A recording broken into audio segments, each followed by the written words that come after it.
problema ng Manila Bay nung bago nagkaroon ng Dolomite Beach. And of course, nag-research din ako. And I can remember, nung kabataan ko, kasi sa Manila ako nag-college, Mm. every time na dadaan dyan, oh my gosh, ang baho. True. Yung ano 'no, yung sea breeze 'no, yung masangsa, yung Grabe, hindi oh talaga siya my God. pleasant, oo.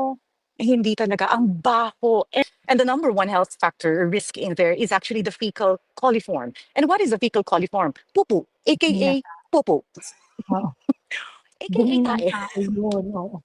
Nakita ko yun, kadiri. Diretso yung Mm. pipe sa dagat. Oo, Imagine, correct. nagsi-swimming ka pala kasama ang, oops. Correct.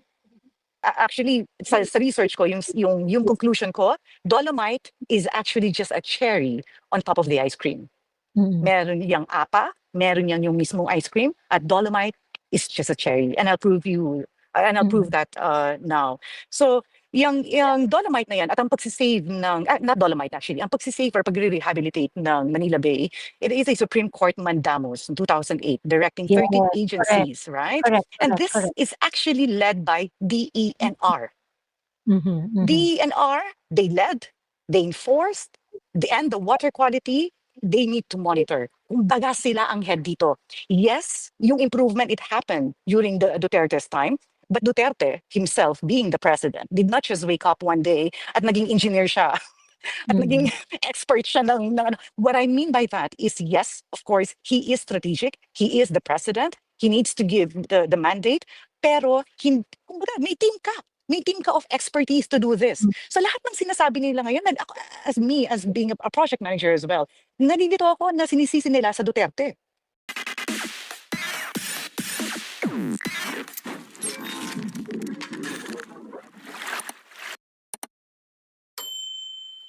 Hello, good evening everyone. Ayan, good evening, good evening. Anong chika, Nick? Siyempre, pinag-uusapan natin kanina ang beach. So, may pag-uusapan tayo ngayon na beach. Yan ang Dolomite Beach. But before that, Yeah, patayin ko na oo nga sandali pala. yung, Oo. yes, patayin ko na sandali yung fountain. Baka kala na naman nila nagpiprito ako or nagpapapuno ako ng balde. Sandali na Okay, po. okay, Nasa go. garden kasi ako every time na kausap ko kayo para mas relax. So, Ayan. ayan, patay na ang fountain natin. So, yes, so punta tayo sa Dolomite Beach. I really spent the whole day, actually, naman the whole day, exaggerated naman yun. Pero at least Oo. nag-spend ako ng time to really research about the Dolomite Beach. Because Mm. I know very few facts, or maybe Mm. even my facts are not facts anymore kasi galing sa media and all. Mm. And paingay na naman siya ng paingay. So, Mm. and for me, it doesn't make sense with lahat ng sinasabi ni Redon. Mm. Ang sinasabi nila that it affects and it has some contribution to the flood that's happening in Manila. So I really need to make my own research as well. And you know, when you make your research and you don't really spend a lot of time doing research, ito yung madidismaya ka sa media eh. Yung parang, oh my Mm. God, yung lahat ng pinapanood ko sa media, even yung what we think na pinakamatalino dyan, you would realize that they're really, from the beginning, it is a script. Because if you Mm. really want to know the truth, it's Oo, out there. It's really out there. So let's true. start with, natawa lang kasi ako, Joey, dun sa post ni Sas. Nung sabi niya, Mm. ayaw niyo ng Dolomite Beach. Sige, Mm. balik natin sa dati. Lagyan natin ulit yung basura. True, true. And Ayun. you know what? You know what, Joey? That statement For itself others from who Sas, no? Yes, oo. go ahead, Joey, sorry. Sorry. For others who are not aware kasi, si Terry Ridon, siya yung chair ng Public Accountability. So ngayon ang gusto niya, 'pag nag-open na yung 20th Congress, yung session ng 20th Congress, naka-break kasi sila ngayon, eh. Gusto nilang imbestigahan yung Dolomite Beach project. Ayan, 'yan ang gusto nilang gawin. Oh, 'di ba? So Yes. isa sa mga allegation is that nagko-cause nga raw kasi ng baha yung Dolomite Beach. Ngayon ang nakakaloka dun kasi, I think hindi siguro alam ni ano 'no, hindi Dolomite Beach ang dapat mong imbestigahan dun. Ang dapat mong Oh imbestigahan my kung gosh. bumabaha, ang dapat mong imbestigahan bakit bumabaha, hindi yung Dolomite Beach, 'di ba? Exactly, exactly. And here we are again, Joey. We are all going to waste time and Mm. effort. Yung mga politikong yan, sasayangin na naman nila yung oras natin, yung araw na habang, alam niyo ba, na hangga't Mm. wala nangyayari sa mga congressman na yan, na mga contractors, balita Mm. ko, they're just partying out there. Life is normal. Wala namang Correct. nahuhuli eh. May lumabas Mm. na ba na contractor? Wala. And I heard they're just partying. Tuloy ang Mm. buhay. 'Di ba nakakapikon? Tapos ito na naman, Oo. pag-uusapan natin yung Dolomite ng ilang weeks na naman. Magki-Christmas party na. Ilang Christmas parties na naman ang gagawin nila. Magtatapon na naman sila ng pera from their terrace to at lahat ng tao nandun sa ground floor and they're just throwing money. We see all of Mm. those. Mm. Diba? Parang mahiya naman. Sorry, gagamitin ko yun, pero yuck. Anyway, so balik tayo dun sa, ano bang problema ng Manila Bay nung bago nagkaroon ng Dolomite Beach? And of course, nag-research din ako. And I can remember, nung kabataan ko, kasi sa Manila ako nag-college, every time na dadaan dyan, oh my gosh, ang baho. True. Yung ano 'no, yung sea breeze 'no, yung masangsa, yung Grabe, hindi oh talaga my gosh. pleasant, oo. Hindi talaga, ang baho. And ngayon kasi, I'm into sustainability and environment and all. So I understand yung mga technicalities na nababasa ko kanina pa. And the number one health factor or risk in there is actually the fecal coliform. And what is the fecal coliform? Pupu, Dumi ng aka pupu, oo, aka dumi ng tae. tao yun, oo. Oh my Correct. gosh. Alam niyo yung guys, do you remember nung bago magsara ang Boracay, naggalit na galit din si Duterte that time kung paano Mm. binaboy ng mga Mm. companies, yung mga hotels, yung mga kung ano, na diretso yung, nakita ko yun, kadiri, diretso yung Mm. pipe sa dagat. Oo, Imagine, correct. nagsi-swimming ka pala kasama ang, whoops, Correct. diba? Kaya True. pala, ang daming algal yung mga algal blooms sa Boracay. Mm. Kapag pala, yun pala ang pwedeng maging effect na kapag madumi na marami ng bacteria, there will be a time na magkakaroon na ng algal blooms ang dagat. Isa yun sa cause ng actually, kapag medyo gano'n na yung, hindi ko alam kung nangyayari pa rin yan at a certain season sa Boracay ngayon, pero Mm. that's one of the effect. So can you imagine yung sitwasyon ng Manila Bay that time at Mm. yung sitwasyon niya ngayon? Ano ba ang gusto nating mangyari? Tama nga si Sas balik natin yung basura. Mm. 'Di ba? So True. nag-research ako dun sa lahat ng research ko. There were and later, Joey, I'm going to debunk yung lahat Mm. ng mga sinasabi ni Ridwan at saka yung mga sinasabi ng media about Mm. the Dolomite. Mm. Before that, yung actually sa research ko, yung conclusion ko, Dolomite is actually just a cherry on top of the ice cream. Mm. Meron yang apa, meron yang yung mismong ice cream, at Dolomite is just a cherry. And I'll prove Mm. that now. So, yung Dolomite na yan at ang pagsisave not Dolomite actually, ang pagsisave or pagre-rehabilitate ng Manila Bay, it is a Supreme Court mandamus in 2008 directing Yes, 13 correct. agencies, right? Correct, And correct, this correct. is actually led by DENR. Mhm, mhm. DENR, they led, they enforced, and the water quality, they need to monitor. Kumbaga sila ang head dito. Yes, yung improvement, it happened during the Duterte's time, but Duterte himself, being the president, did not just wake up one day at naging engineer siya at naging Mm. expert siya What I mean by that is, yes, of course, he is strategic. He is the president. He needs to give the mandate. Pero, kumbaga, may team ka. May team ka of expertise to do this. Mm. So lahat ng sinasabi nila ngayon, ako, as being a project manager as well, nalilito ako na sinisisi nila sa Duterte. If we are going to actually, if we are going to ask for accountability for the Manila Bay rehabilitation during Mm. Duterte's time, I'm going to ask these 8 stakeholders or 13 agencies, if I must say, who actually led this. And number one is DENR. So we Mm. have the DENR, we have the DPWH who will do the drainage and flood control infrastructure, Oo. the MWSS Maynila and Manila Water for the sewerage expansion, Mhm. MMDA and LGUs for their solid waste, drainage cleaning, estero rehab. We have the DOH for the health, the marina and all for Mhm. fisheries and maritime, the PNP maritime and the PCG for the anti-dumping enforcement as well. Bawal Mhm. magtapon. And of course, the coordinating bodies in here are the Manila Bay Coordinating Office and the campaign umbrella, which is the Battle for Manila Bay. Si Mm. PRRD talaga, Joey, hilig niya kasi sa mga war on drugs. Battle for Manila Bay. Yan yung Ganyan napapahamak sa po, kanya, eh, yung 'no? mga keywords Oo. niya. Correct, correct. Pero kasi talaga naman, at that time, yun nga 'no, yung mandamus from the Supreme Court kasi it was rooted from a writ of kalikasan case, eh, na hindi nasusunod for the longest time. Hindi Mhm. pa si PRRD yung presidente, inuutos na ng Supreme Court na linisin yang Manila Bay na Correct. yan, Yes. gano'n. It was only during the time of PR in fact, In fact, before kasi talagang grabe yung discussion dito I remember nasa TikTok pa lang kami. Merong appropriation niya na 50 million pesos taon-taon. Simula nung nag-decide ang Supreme Court na i-issue yung writ of kalikasan na yan. From then on, laging may appropriation yan, lagi yung may budget. And no one knows kung saan napupunta yung 50 million na yan at that time. Yung 50 million na binabudget para sa Manila Bay Rehabilitation. When PRRD became the president, he took it seriously. Kaya nga tinawag niya yung Battle of Manila Bay Oo. Ganon. So, anyway, I think now, what they're trying to, what they're trying to do is to pin yung flooding problem dahil dito sa, dahil sa Dolomite. Actually, sobrang absurd hindi ko rin maintindihan may mga pumps kasi na with that program, yung rehabilitation program na yan, may mga pumps na ginawa na kung saan may mga tubig na ipapump sa Manila Bay. Yes. Hindi ko lang alam kung saan eksakto konektado yung mga pumps na yun and everything. Parang dumating na yata yung point na merong mga pumps na hindi gumagana. Joey, you know why? Ngayon, It's the same. ito. Sorry, Joey. Yeah, go ahead, sige. But alam mo yung pinag-usapan natin dati, not just because you built it, hayaan mo na. Sorry. Hindi nila minatay. Eto na naman tayo dun sa ano na naman ginawa mo. Di ba? Go ahead, Joey, sorry.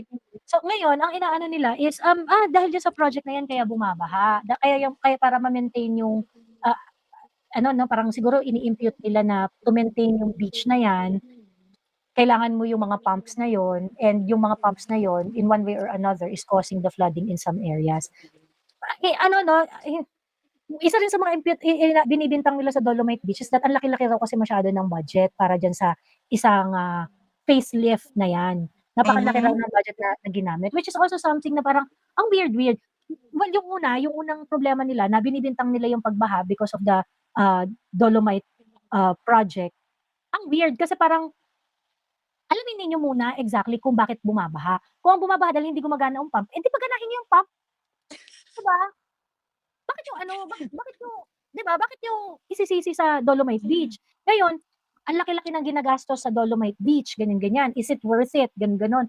Well, kumpara dun sa beach na yan, sa Manila Bay na yan, itsura niyan, before naging Dolomite Beach yan, I think it is all worth it. And at the same time, because of the fact na meron kang beach dyan, pinupuntahan ng turista. Yes. Ang dami mga tumatambay. Imagine the number of sales ng mineral water na nangyayari dyan araw-araw. Hotdog, popcorn, yung check-ins doon sa mga hotel na malapit dyan sa Dolomite Beach na yan. Yung mga... Unlike before. Unlike before. Diba? So parang, I don't understand.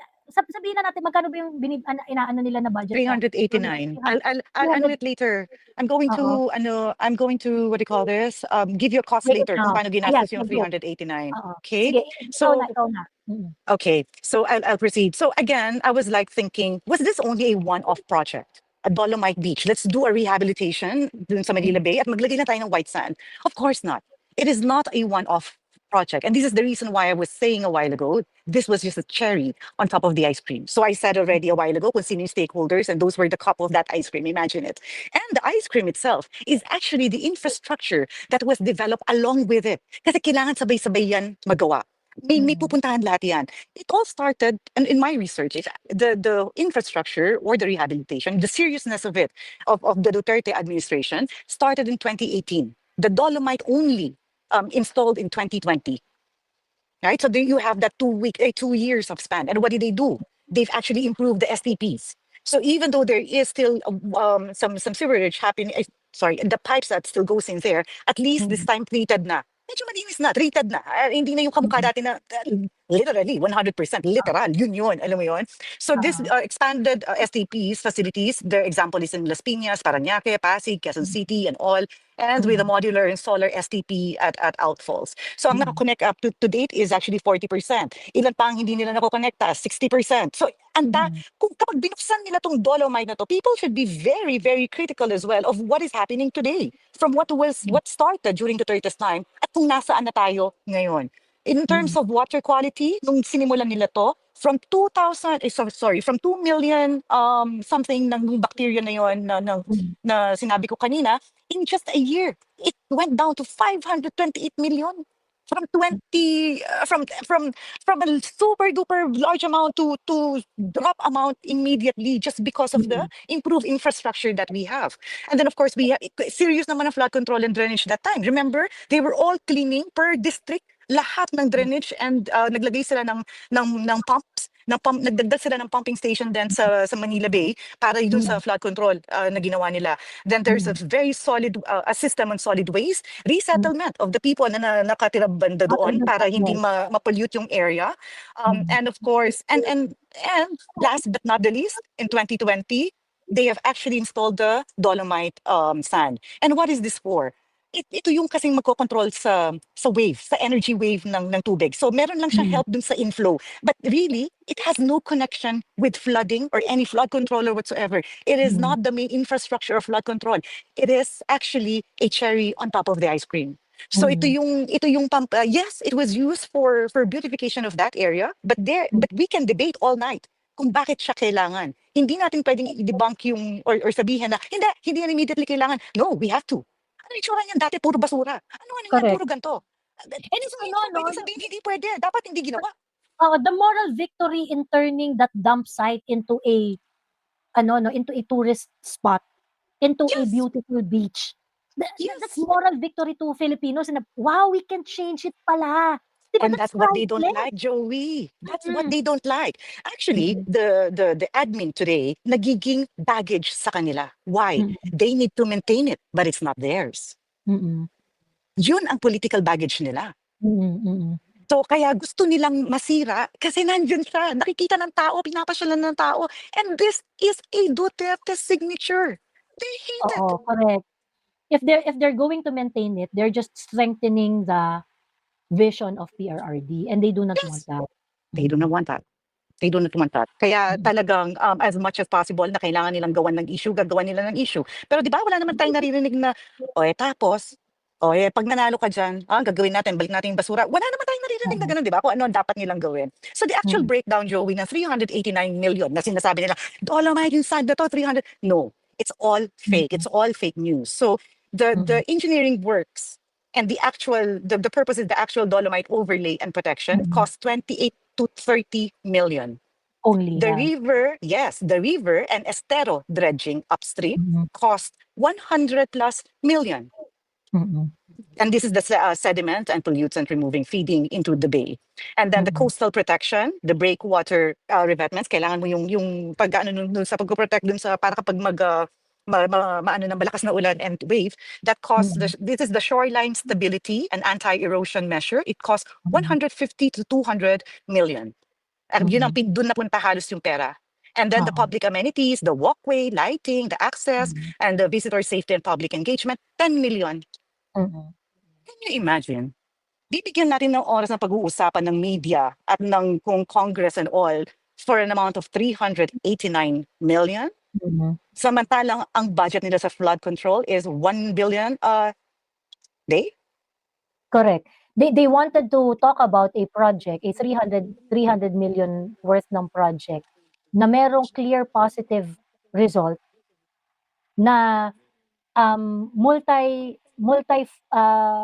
multifaceted pa, in fact yung result niya, no. Of course ina-address yung writ of kalikasan ng Supreme Court, so inaayos yung mga required nila na dapat i-meet when it comes to sustainability, and at the same time it serves as an economic multiplier doon sa vicinity nung Dolomite Beach area. Exactly. Exactly. So ito yung mga political claims ni Terry Ridon. Ang unang claim niya is the project cost 389 million. It is wasteful, it is just for cosmetic and took funds away from the core infrastructure. Is it right or wrong? Now that alam natin, the answer is wrong. The fact is, for that specific dolomite sand, we've only spent 28 million. The white sand overlay portion of that, and not the full 389. The 389, most of that went to infrastructure. Okay, and then let's start actually debunking it. Let me just the Dolomite Beach caused flooding in Manila. True or false? Answer is false. The Dolomite layer, it sits landward on the seawall. It does not obstruct any drainage. Mm. The flooding in Metro Manila is actually caused by the drainage capacity, the land subsidence, the sea level rise, and not the sand. Not at Mm. all. Wala talaga siyang kinalaman. Kahit anong research ninyo, wala talaga. Mm. Kung sakali man, kung napunta ang sand dun sa may drainage, and all, di ba nga may budget ka for maintenance? Ano naman Mm. ginawa mo sa budget mo? Kasalanan mo na Mm. naman, di ba? So, Correct, correct, oo. di ba? And then we talked about the 389 million, na hindi lahat yon. And then the dolomite is toxic to humans. Sinasabi nila yan ngayon. Oh, The yeah, fact, yan yung mga even before yes. yung inaano nila, toxic daw, ganyan-ganyan. No, the fact of the matter is, ano lang to, yung mga shells ito na galing ng Cebu, Mm. ang composition nila is very similar to limestone. Ang Yeah. particles nila, actually dahil shells sila, hindi talaga sila yung sand na, alam mo yung buhangin dito, let's say for example, sa Middle East, yung sand dito na kapag talagang mahangin and all, na masakit sa mata and sa ilaw, napupunta sa bungong. No! Kasi medyo mabigat siya. Mm. Mm. So the risk is very, very low. It's very low. Oo, And na then, talagang kainin nila, 'di ba? Kainin, gawin 'di nilang ba? breadcrumbs. Oo. I mean, delikado yung Dolomite Beach yung Dolomite sand na yan pagka kinain niyo, huwag niyo kasing kainin, 'di ba? Huwag niyo ikis-kis sa mata ninyo para hindi kayo ano, ma-injure, 'di ba? Another one, although if we claim that the Dolomite Beach improve water quality, the answer is partially true in a sense that because of the inflows lang. But really, again, the Dolomite sand has nothing to do with the sewerage system, Mm. the flooding and all. But again, at least walang basura na nandun sa sand na kapag magflow ang water from the Manila Bay, nakukunin niya ulit at ilalagay niya ulit sa dagat. Actually, it's a Mm. very nice symbol, if we call it as a symbol today, no, of a success, symbol of environmental, taking care of our environment. Kasi ngayon parang mahihiya ka na magtapon ng basura doon eh. Kasi ayaw mo na Mm. bumalik ulit ng basura yon. Alam mo yun? Yes, So yes. so mas nagiging ano ka ngayon, aware ka. And Mm. that is the reason why I think even the 28 million, if that awareness will if that optics will actually give awareness to a population, I will take it. Mm. They can pay 28 million nga sa media para lang siraan ng ibang tao. 28 million, mababa pa yan, di ba? But if Mm. that optics can actually help and improve the mindset of people, just throwing or start taking care of our environment, I'll take that 28 million, to be honest. Next is Dolomite sand keeps washing away. It's a failure. Hello, kung nandyan lang si Sarah, sasabihan na naman tayo ng physics because, again, that's a basic coastal Oo. physics. It is not mismanagement. It's physics. Mm. And that's why meron yung kaya meron siyang operational and maintenance planning and replenishment every year. May budget yan. Correct, Every year, like what Joey said a while ago. kasama yun sa program, yes, correct, yung replenishment. Mm. Yes, and then the project violated environmental laws. No, this is already disputed, even by DENR itself, and saying that these are the necessary clearances under the 2008 mandamus by the Supreme Court. So no, it is legal, it is compliant, and it is under that current frameworks during that time. Dolomite Beach solved Manila-based pollution false. It is symbolic. Again, let's go back. What we're talking about in here is the sand. Did it solve the whole Manila Bay pollution? No, it did not. When we talk about pollution, there's a lot. It's not just water. There's air. There's whatsoever. Even the discipline of us as human beings that we add to the problem of pollution, kasama tayo doon. But it is a symbolic endpoint. It is not a pollution control mechanism. Mm. Next is the beach blocks drainage outfalls. There is no physical evidence to support until today that the drainage outfalls beneath the Dolomite are equipped with the fact is the drainage outfalls beneath the Dolomites are equipped with flap gates and remain functional if maintained. Mhm. That's another if ano doon, importanteng bagay Correct. doon. The Hindi kasi nila Dolomite, afford pagka if it imposes responsibility on their part, ayaw nila. oo. They'd Lalo rather na hindi sa kanila yon, hindi nila project oo, yun. lalo na correct. So, kung kunwari merong may mga issue ng maintenance, yung mga issue na yun they have to do it pagkatapos siyempre pagka ginawa namin 'to at mineintain namin 'to, eh, di maba-validate yung vision ni PRRD, ganyan-ganyan. So, parang Yes. Oh my for gosh, them oo. for them, it is easier na siraan na lang siya ng siraan. May At political sirain gain pa din sila. yun. Oo, at Oo, sirain din yung ginawa yung physical na project oo. para sabihin na Mm. failure. Mm. Mm. 'Di ba, Joey? Grabe. Oo. Mm. And then the beach sorry, again, number 9, the second to the last one, the Dolomite Beach is a waste of money. Again, this depends on the lens, right? If we are talking about a public engagement and a social behavior tool and give it a merit and it Correct. raises awareness and tourism moral, I don't think it's a waste of money. Correct, oo. Correct. And last but not the It is least an is, economic yun yung hindi ko sabi ko, bakit why don't they look at it as an economic multiplier? Okay, fine, ayaw we lang spent nila. 'di ba, we spent 28 million for that, but imagine how many ano 'no, how many goods and services were sold in the vicinity of the Dolomite Beach because of the mere existence of Dolomite Beach. Ilang balloons yung nabenta ng mga vendors diyan, ilang mineral water ang nabenta ng mga vendors diyan. 'Di ba? Yung mga Yes. yung mga gustong kumain sa restaurant, dito tayo kasi malapit sa Dolomite Beach, so after eating we can just Walk. stay walk dun sa beach na yan. Yung mga ganong etos. It's an economic multiplier. I mean, 28 million is how much if you're going to, 'di ba? If you're going to benefit from it for years and years to come. 'Di ba? Mhm. And Joey, 28 million? Kano kasi yun sa isang maleta na deliver kay Romualdez? 48 45 million? 40 Or 40 45? 45 to Sa 50 million per maleta. sa isang maleta? And here we Mm. are talking about the 28 million that actually Mm. serves this for that area in the Philippines. Come on. And last is the Dolomite Beach is a proof of corruption daw. There's no evidence actually of graft and corruption in Mm. here. The contracts were implemented and audited. And Mm. come on, kung titignan mo yung sinabi ko kaninang cost, ang baba na ng Mm. cost noon. Correct. Ang gusto ko sinibigyan pa. Sana binigyan pa sila. Baka sakaling Mm. natapos nila ng bago pa sirain ng next na administration. Mm. So, there you go. And that is the reason why kailangan talaga tayo, ang lahat ng diniscuss ko ngayon, available talaga online. Hindi siya secret and kaya nakakainis talaga, Joy, kapag nakakarinig ako ng mga media na ini-entertain pa si Redon, tapos Correct. nag-a-ask pa ng question, oh my God, di ba? Tapos, pero yung way, yung pagli-lead ng question nila, Joey, it leads to para talagang may nangyaring Certain narrative corruption. Oo, correct. Ito yung sinasabi ko kaya yung mga tao kagaya ni Iri Niman, you cannot just tell us na, "Oh, let's listen to each other so that we will No, because hindi division yung kaaway mo dito. May mga taong greedy who are willing to twist the narrative, lie to their teeth, na baguhin ang mga totoong nangyayari para loohin yung public psyche in order to manipulate them para pumunta sa side nila.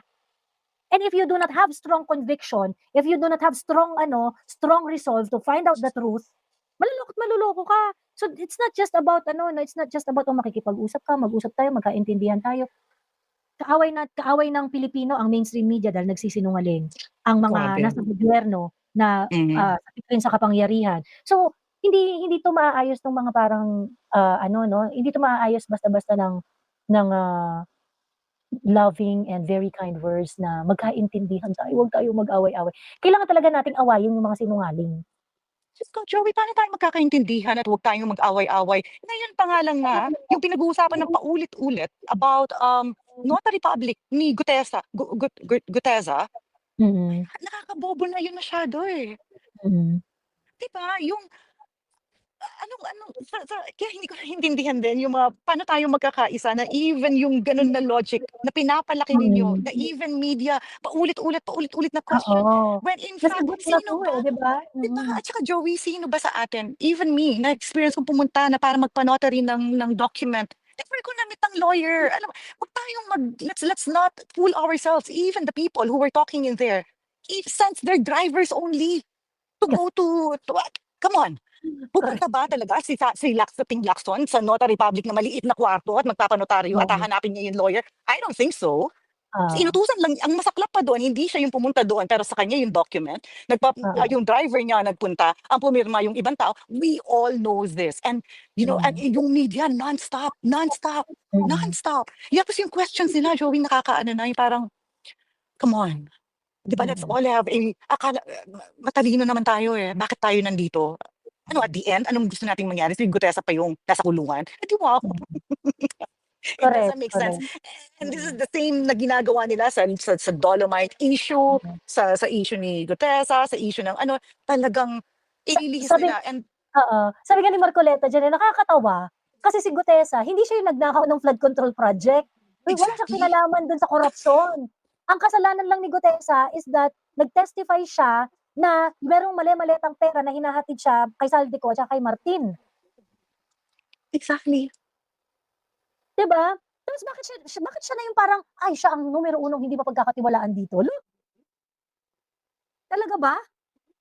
And sa totoo lang ha, ako dahil diyan sa statement na yan ni Gutesa na yan, I am expecting that Magalong is going to speak up kasi 'di ba sinabi niya merong condo unit na nirentahan?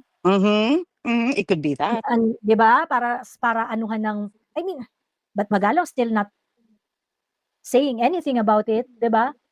Mhm. Ang sinasabi sa atin ni Joey, Magalong ngayon mga bagay na alam naman na natin, Martin, Saldi, ganyan-ganyan. napanood ko rin Joey yung dun kay last na 'to, yung kay Marcoleta nga at naisip kita. Kasi Mm. yung, nagpapakalat ng fake news tapos I remember na merong, yung sa isang nagtatrabaho before sa troll farm na ang Mm. office nila sa Ortigas. It is the Mm. same as what Marcoleta was describing. So I don't know if you can, give Oh. more Ay, details to Marcoleta on that to help, oo. help this case at talagang kasi sabi niya Joey, Mm. they found out na yung troll farm na yun, na office na yun sa Ortigas, and I really do remember anong pangalan ng guy na pumunta sa platform mo, and then sabi niya Oo. ang ano nila, ang work nila is actually to put something on a positive thing for the administration, right? And yun din Mm. ang sinabi ni Marcoleta na nung tinignan nila, all they do Oo. is say something nice for the and then all of a sudden, Mm. ina-attack nila si Gutesa. Oo. Na-remember ko lang bigla yung umakyat sa platform mo, Yung nagsasabi rin niya, nasa oo. Ortigas yon yung office, you might, make Eto them eto bang contact content and niyan ni Marcoleta? Eto yung fake news peddler Bistado? Eto ba yan? Baka. Nakita ko yon dun kay Attorney Trix din yata pinakita niya yon dun sa Spox and also dun sa Okey. SMNI, dun sa Mm, Net25. mm, Pinakita din niya mm. Joey yung email address, pinakita Oo. niya yung yung ang dami niyang Oo, pero oo. naalala ko nung sinabi niyang nasa Ortigas ang office and yung taong Oo. umakyat sa mo, sabi niya ang office nila sa Ortigas and the same ang ginagawa nila. Oh, interesting. Sige nga i-check ko yan, hindi ko pa na ano yan, hindi ko pa narinig. Yes, baka Ayun. ma-connect mo at makatulong Mm, ka, you're gonna be, mm, alam mo mm. naman si Marcoleta, walang ano yan, preno yan, 'pag nalaman niya yung information, beka naman. Makaganti na lang Correct, tayo sa mga troll. correct, oo. Anong pangalan nung ano ko na yun, yung nag-guest na Kaya nga yun? iniisip ko rin, Oo, is Isaac, ano bang pangalan niya, kalimutan ko na. oo. Sige But I'm hahanapin ko sure siya, may hanapin message ko ka yung nun, episode, yes. oo. So Hanapin yun ko yung lang. episode. Mm. Thank you, Nick. Maraming salamat. Thank You have you. very Thank you good then again, Joey. Thank you. Thank you for letting me again, sharing. join you here. And good night, everyone. Have a nice evening.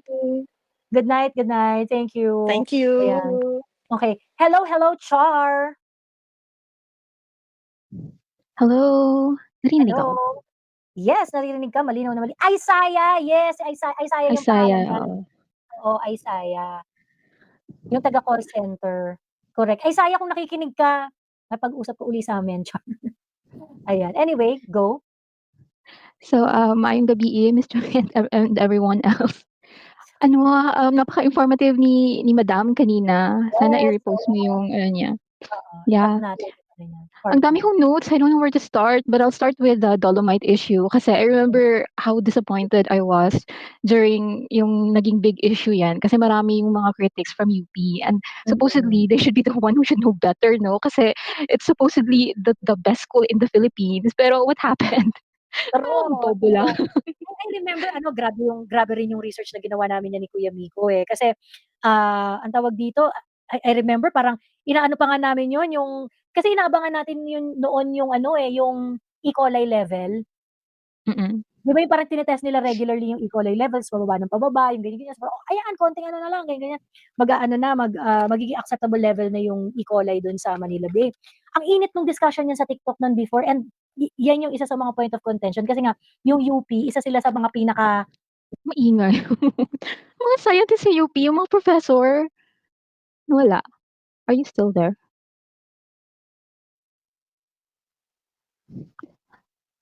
Na-mute ba? Hindi kita naririnig, Miss Joy. Ako ba yung na-mute?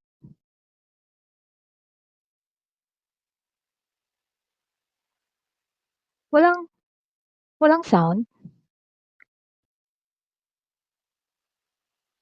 Nag-off cam lang ata. I can't hear you, Miss Joy.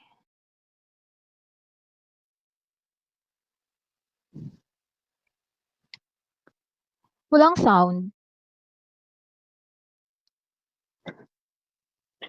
Kinurkor na yung sound mo. Hello?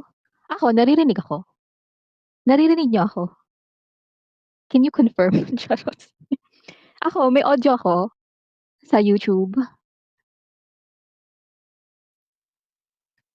Thank you, Rayo Carlos. Si Miss Joy wala kang Hello? hello? Hello? Ayan, meron na, meron na. Okay. Yun. Okay. So yun, yung mga scientist ng UPD, tapos UPD and Los Baños yung naalala ko kasi wala pa ako sa TikTok no'n, so ang dami kong inaaway sa Facebook. Kasi half of Oo. my friends are nasa UPD. So parang ano ba 'to?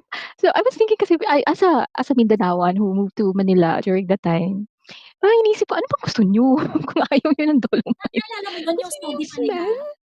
Naalala mo yung study pa nila, yung walang sabi, this is based on research ng mga UPD scientist, pero walang nakapangalan na pirma, Mm. di ba? Ganun ba May yung mga ano din sila, may mga interviews din sila sa tapos UP professor ganito, ganyan. Mm.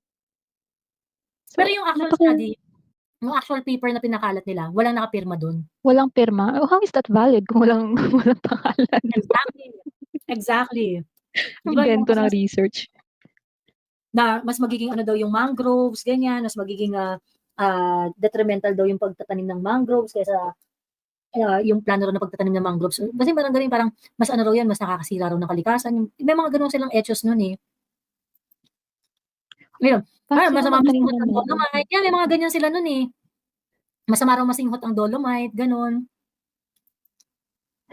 Oo, ganun. So, wala lang diyan, napaka-disappointing kasi sa perspective ko, I didn't really delve deep into the science.